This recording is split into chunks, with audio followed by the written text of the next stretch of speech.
extend apologies. I'd like to extend the apologies of Vice Consul It's indisposed right now, really well. So, as I introduced myself to you, I'm Consul Paez, Consul General in Toronto. I'm supposed to give a briefing as to what's the latest update with regard to the aftermath of Typhoon Yolanda. What I have is also what you have based on the news reports. So there's still much needed food, shelter, medicine, some assistance, but unfortunately it's slowly coming because of the roads, they're not passable, lines of communications are still down. There's no functional local government unit because the members of the local government unit themselves, the soldiers, and those of the municipalities and city government have also been victimized and affected by the devastation of Typhoon Yolanda. So they also have their relatives and friends, their relatives and friends. Right now, the UN is targeting $301 million to aid around an estimated 10 million people affected by the typhoon. The loss of lives can go as high as 10,000. Right now, we already have around 1,200 and 2,000, and we're only talking about one place. We're not talking about the other places. This is a bad, as you heard from the news. The other thing also is what the people need right now, more than anything else, is as I mentioned earlier, their food, medicine, clothing, shelter, and perhaps people, volunteers also help the people cope with this crisis. I'd like to thank everyone on behalf of the Philippine government for the overwhelming support and show of solidarity for my country and my countrymen. This means a lot to us, especially now. We are barely recovering from the earthquake, and then from Typhoon Sendong in 2011 and another typhoon in 2012. Right now, actually, there's a tropical depression, Zoraida, affecting the areas already hit by Haiyan. So we really want to thank you for the overwhelming support and show of solidarity. So what we have right now, there's a website, philstar.com, which shows a list of survivors. Emphasizing is we have a deadline to match the $1 that the government is offering. So let's do that. $1 and the deadline is December 9, I believe. Oh, December 8. So that's what our priority is, to match every dollar that the government will match. And I think that is very, very important. Okay, thank you.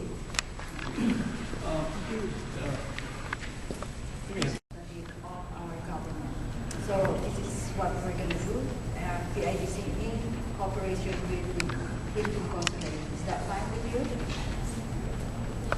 One of the things that I was looking for is really to get some guidance as to where the money should be going. I've had some experience with the tsunami, and what often happens is that there is, whether there's an element of mistrust or there's an element of, there's a great deal of resources going to the major organizations such as UNICEF, Red Cross, and so on.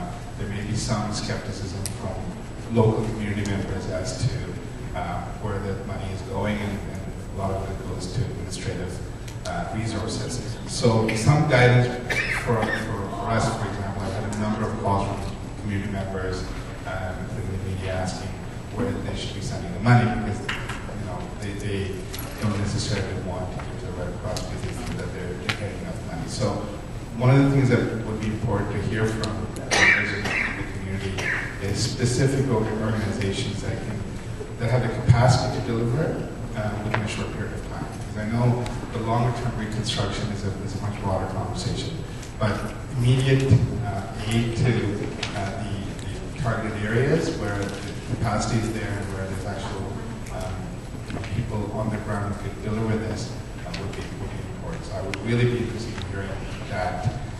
and I know we can talk about the longer term conversations maybe next week or in other meetings, but you know, you do want to kind of capitalize on people's sentiments right now, because there's a great deal of generosity out there that people want to channel, and we need to make sure that, you know, we take that in as soon as we can, and I'm not sure if we can wait a week for that. So we'd really like to hear from a number of suggestions. I know they're also here, but also your comments on where we should be channeling these funds.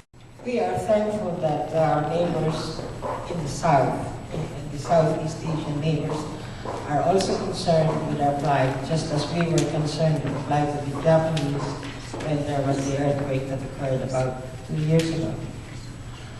I would just like to emphasize to the group, it was already mentioned by Consul Paez, the airport in Tacloban is shut, therefore only the Philippine Air Force and maybe some of the airplanes from the Marine and the Navy of the U.S. Piers and wharves are shut, so therefore it's hard for boats or ships to come in. And roads are impassable, and that you can see on television. Therefore, our concern here is double. First, are we as a group able to deliver? Do we have anything to deliver for the immediate needs of those people suffering in the Philippines? I think some of us have not even started to collect.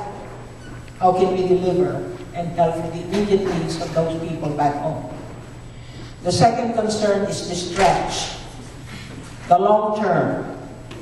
I think we were, just as Sid mentioned a while ago, it was a while before they were able to deliver the $150,000 that they helped Japan with. For a country as rich as Japan, that is really something. And the Philippines is by no means a match. Therefore, we have the time to gather as much resources as we can here. Because how many of these organizations that are present here already have at least $5,000–$10,000 to deliver tomorrow? None. Not even the Filipino Centre. Although we have pledges coming out of our ears, still, if you ask us to deliver tomorrow, we cannot.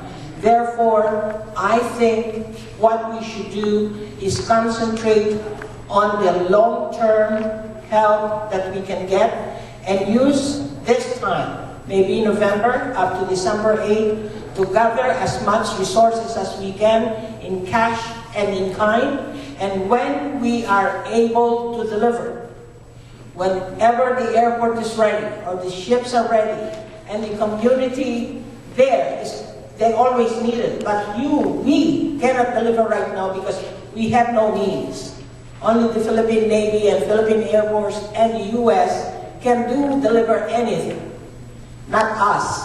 So therefore, we should use this time to raise as much funds as we can, and then when we have it and we are ready to consolidate whatever we all have gathered, then maybe we can go to whatever organization we want to give it to and say, here is what we have gathered so far. But right now, what we should concentrate on, and details should not be discussed in a meeting like this. If I say, okay, I'll take over the dinner, I will not bore you with the details. As I volunteered to take a dinner, I will ask the committee to help me, and that committee and myself will discuss the details of the dinner. Trusted us back home in the Philippines. So there are 2 reports that each of these organizations should be doing. You have to have a clean and clear accounting of everything that you get. You subtract whatever expenses you have and make sure this accounting is accessible to anybody who would like to ask for it. If you wish, publish it. And the second thing is give the community the list of places where you gave your contribution to. That way, hopefully we don't ask and go back, we don't go back to the Canadian society in general and Filipino-Canadian community in particular. Hopefully we don't go back to them because of a disaster again. However, if we have to, it will not be as hard because they'll say, we can trust you. Here is our contribution again. Thank you.